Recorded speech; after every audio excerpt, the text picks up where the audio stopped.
Welcome back to Healthline today. I'm Dr. Jim. Thanks for tuning in. When it comes to colon cancer, here's some important news. The United States Preventive Services Task Force recommends all individuals over age 50 be screened for it. Why?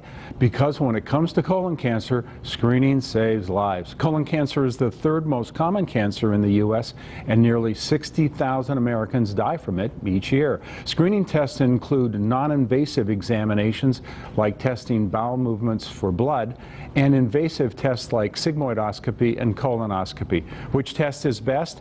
Well, it shouldn't surprise you that it depends on several circumstances. However, this you must know. Invasive tests like sigmoid and colonoscopy carry significant risks. In fact, researchers just last week reported that persons 65 and up are much more likely to experience adverse events from invasive tests like colonoscopy than younger age groups. The risks include bleeding, heart and lung complications, perforation of the intestines, and hear this, even death. What's the bottom line? Before undergoing these commonly recommended procedures, have a frank discussion with your doctor regarding the risks, benefits, complications, and alternatives to invasive procedure when it comes to you and screening for colon cancer. And here's some news you should listen to. Health.com reports 5 surefire ways to avoid illness during the cold and flu season. Number 1, influenza vaccination. I'll add to that the pneumonia vaccine if you have never had one. Number 2, fresh air. A brisk walk out of doors each day cleanses the nose and lungs, moisturizes the respiratory passageway, and reduces exposure to germs circulating in the home and the workplace. Number 3, wash your hands frequently, and especially after sneezing, blowing your nose, coughing, or using the restroom. Carry hand cleansers for times when soap and water are not handy. Number 4, sleep.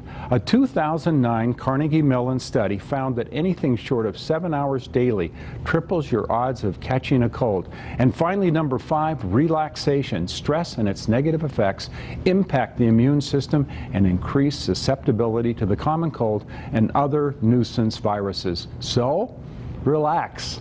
And now from the mailroom, Betty in Sparks, Nevada writes, Dr. Jim, my husband's physician recently switched him from the blood thinner Coumadin to a new medicine called Pradaxa. Last night he vomited blood and we had to rush him to the hospital. What gives? He told John Pradaxa was safer. It's a great question, Betty. Pradaxa may be safer than Coumadin.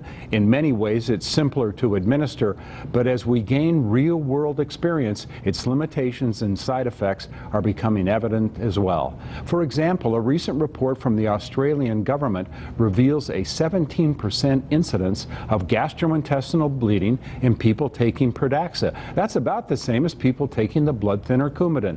What's the point?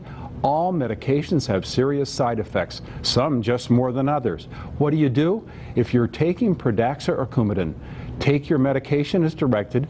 Do not stop or lower the dose without consulting your doctor. Follow your doctor's recommendations regarding monitoring the medication's side effect. See a doctor immediately if you notice bleeding, red or brown urine, red or black bowel movements, and tell all doctors, dentists, and pharmacists you were taking blood-thinning medications. Thanks for being here. For questions or comments, email me at drjim@drjimshealthline.com, and stay tuned for next time on Healthline Today.